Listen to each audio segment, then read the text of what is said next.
जय श्री राम। तो भाइयों मैं हूँ गैस गला आयुष। आज अपन खड़े ऑल न्यू 2023 वाली क्विड क्लाइंबर के सामने। भाई ये गाड़ी वो गाड़ी है ना जो सबका मार्केट तोड़ देगी, यानी कि जो जिस प्राइस रेंज में आती है ना भाई, इतनी खतरनाक सी मिनी डस्टर। अब डस्टर को एक बार देख लो और भाई इसको देख लो तो एक मिनी डस्टर का लुक दे ही देती है। तो भाई इस गाड़ी में आपको सारी स्पेसिफिकेशंस बताऊंगा, सारी डिटेल्स बताऊंगा कि भाई ये क्यों ज़्यादा वैल्यू फॉर मनी हो जाती है। और अगर आप इंदौर से हो और इस गाड़ी को परचेस करना चाहते हो तो assure Galaxy Indore private limited पर जरूर बता रहिएगा। शोरूम की सारी डिस्क्रिप्शन में डिटेल्स मिल जाएगी और स्क्रीन पर एक नंबर आ ही रहा होगा। तो भाई इस गाड़ी के अपन वॉक अराउंड से शुरू करेंगे और जो 2023 में नई नई चीज़ें ऐड करी है ना वो मैं आपको सीधे सीधे इस गाड़ी में गिना देता हूँ। भाई इसके अंदर आगे एक तो TPMS ट्रैक्शन कंट्रोल आ गया है, साथ में हिल स्टार्ट असिस्ट आ गया है और भाई साथ ही में भाई इसके अंदर आ गया है इलेक्ट्रॉनिक स्टेबिलिटी प्रोग्राम। ये चीज़ें ऐड करके रखी है कंपनी में 2023 में। और भाई इसके अंदर नया इंजन भी कर दिया गया है, जो पहले आता था 800 सीसी वाला और साथ ही में अब आ गया 1000 सीसी वाला। तो सीधे वॉक अराउंड से शुरू करते हैं बिना टाइम वेस्ट किए। तो सबसे पहले भाई फ्रंट के लुक की बात करें तो लुक कुछ इस तरह से हो जाता है। इतना शानदार लुक है, मतलब पहली बार देखोगे ना आप तो भाई लुक में तो नो डाउट आप इसके फ़ैन बन जाओगे, क्योंकि मैं बन चुका हूँ। मैंने पहली बार देखी तो भाई मैं काइगर और भाई इसी में कंफ्यूज हो गया। मेरे को लगा ये काइगर ही और ये भी यही है, बाकी ऐसा नहीं था। तो भाई सीधा अपन आगे चलते, सबसे बीच में आ जाता है रेनॉल्ट का लोगो जो कि कुछ इस तरह से दिखता है। साथ में भाई फिनिश आ जाती है उसकी क्रोम में। यहाँ आ जाती है भाई इसकी DRL, साथ में टर्न इंडिकेटर। नीचे आ जाती है इसकी हेडलाइट जो कि येलो हेडलाइट रहती है। साथ में फिनिश देख के रखी है ना बक्से कितना शानदार बना के रखा है। यहाँ आ जाता है टोइंग हुक। नीचे आ जाती है भाई पियानो में फिनिश जो कि एक स्किड प्लेट कह सकते हैं अपन, स्किड प्लेट हो जाती है।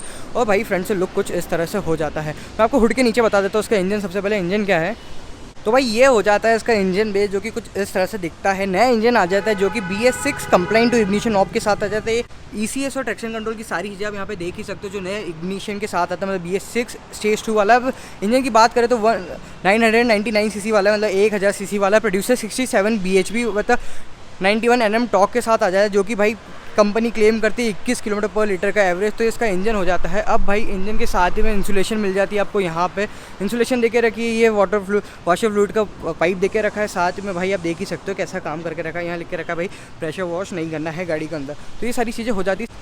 उससे पहले मैं आपको इसकी चाबी बता देता हूँ। चाबी कुछ इस तरह से आती है, ग्लॉस में रेनॉल्ट का और सिल्वर फिनिश में रेनॉल्ट का लोगो आ जाता है। लॉक अनलॉक का सिस्टम आ जाता है, यहीं से आप सीधी चीज़ें सीधे कंट्रोल कर सकते हैं। अब साइड प्रोफाइल की तरफ बढ़ लेते हैं। तो साइड प्रोफाइल में क्या है तो भाई इसके टायर एक बार देख ही लो आप, टायर किस तरह से है। अब एक बार आपको मतलब आप थोड़ा सा नोटिस नहीं कर पाओगे कि जो इसके एलॉय व्हील है ना उसके बीच में रेनॉल्ट का लोगो है, क्योंकि ब्लैक में करके रखा है तो थोड़ा सा विजिबल नहीं होता है, लेकिन मैं आपको बता देता हूँ ये इतना विजिबल है। टायर साइज़ की बात करें तो टायर साइज़ हो जाती है 165/70 R 14 इंचेस आ जाते हैं विद एलॉय व्हील, कुछ इस तरह से दिखता है। साइड में क्लैडिंग आ जाती है जो कि भाई टर्न इंडिकेटर के साथ आती है, यानी कि जो इसका बेस वेरिएंट है ना उसके अंदर टर्न इंडिकेटर आता है। तो वहाँ की प्लेसमेंट अभी भी देके रखी, लेकिन ORVM में टर्न इंडिकेटर इंटीग्रेटेड करके रखा है। साइड में आप देख ही सकते हो क्लैडिंग कुछ ब्लैक की इस तरह से है। ब्लैक में डोर हैंडल आ जाते हैं और कुछ साइड से भाई इस तरह से दिखती है। गाड़ी की लेंथ की बात कर ले तो 3731 mm की सबसे लंबी गाड़ी हो जाती है, कुछ इस तरह से दिखती है। यहाँ आ जाता है भाई क्लाइंबर की बैजिंग, आप देख ही सकते हो, साथ में लिखा है क्लाइंबर बड़े बड़े अक्षरों में। यहाँ आ जाती है रूफ रेस जो कि डुअल टोन में है, ब्लैक और वाइट के साथ में। Caution do not apply load वगैरह के लिए नहीं है, सिर्फ ऐसे लुक्स के लिए है।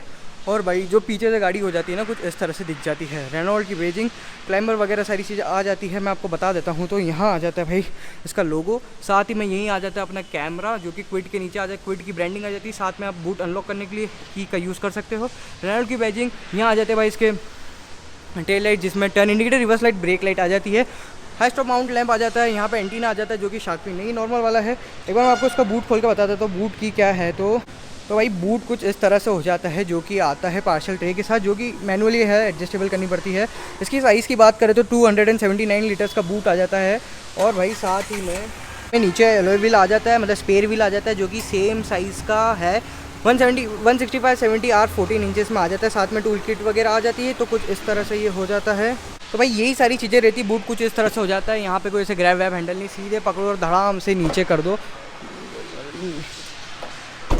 ऐसे नीचे करके लॉक कर दो। और भाई साथ ही में नीचे आ जाते हैं दो सेंसर जो कि एक इस तरफ है एक इस तरफ से। रिफ्लेक्टर आ जाते हैं नीचे, स्किड प्लेट आ जाती है जो कि ग्लॉसी में फिनिश है वाइट और ग्रे के साथ।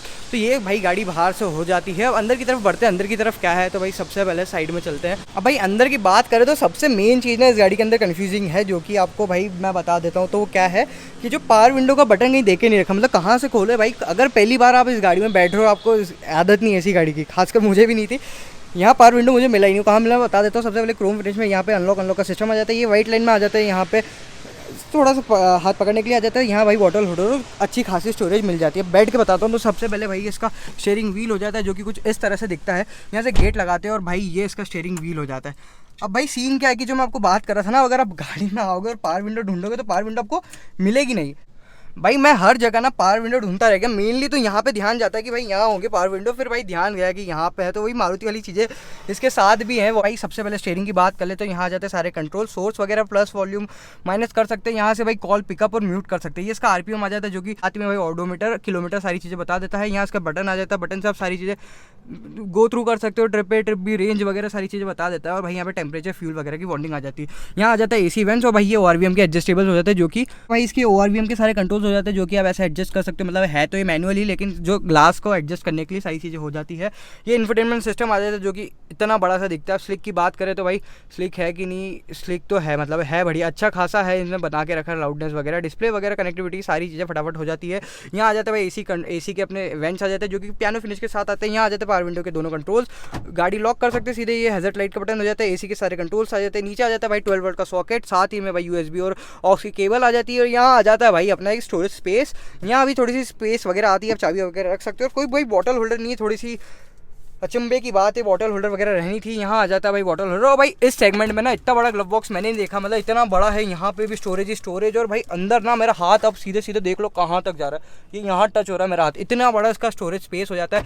दो एयर बैग आ जाते हैं इसके अंदर। साथ ही में भाई यहाँ पे आ जाता है नॉर्मल सा अपना IRVM, जो कि मतलब कोई सा भी वो नहीं है, ऑटो डिमिंग वगैरह। यहाँ आ जाता है भाई इसका माइक प्लेसमेंट। ये इसके हो जाते हैं सनवाइजर्स, जो कि नॉर्मल सनवाइजर्स है, नहीं कोई ग्लास है, ना ही कोई टिकट विकेट होल्डर्स वगैरह है। ये आ जाता है इसका गेयर नॉब, जो कि ऐसे रिवर्स फ्रंट में लगता है, रिवर्स और बाकी भाई सारी चीज़ें होती है। एक बार रिवर्स गियर इंगेज करके बताता हूँ। तो इंगेज के बाद भाई ये कुछ इस तरह से इसकी क्वालिटी होती है, जो कि क्वालिटी की बात करें तो डिसेंट सी क्वालिटी है ना।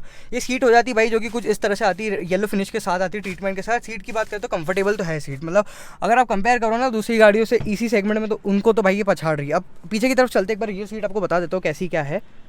तो भाई ये इसकी रियर सीट हो जाती है, जहाँ आ जाते हैं पावर विंडो, यहीं पे कंट्रोल देखे रखे हैं, यहाँ कहीं अटपटा नहीं है। क्रोम फिनिश में हैंडल सारी चीज़ें आ जाती है। और भाई सीटिंग की बात करें ना तो ऐसी दिख तो अच्छी खासी कंफर्टेबल रही है, नीचे कोई हम भी बड़ा सा नहीं है, तो ये सारी पीछे इससे चीज़ें हो जाती है। और भाई इसका ग्रैब हैंडल देख लो, कितने बड़े बड़े छोटे छोटे ग्रैब हैंडल यूज़ करती कंपनियाँ, लेकिन भाई रेनॉल्ट दिल खोल के पैसा खर्च करती है, इसमें कोई दो राय नहीं है। तो कुछ ये होता है इसका भाई पूरा ओवरव्यू रिव्यू सारी चीज़ें। अब भाई अगर आप ये गाड़ी लेना चाहते हैं और अगर आप इंदौर से हैं तो assure Galaxy Indore private limited की सारी डिटेल्स आपको डिस्क्रिप्शन में मिल जाएगी, स्क्रीन पे नंबर आ रहा होगा। तो भाई ये पूरा गाड़ी का ओवरव्यू रहता है, पूरा रिव्यू रहता है।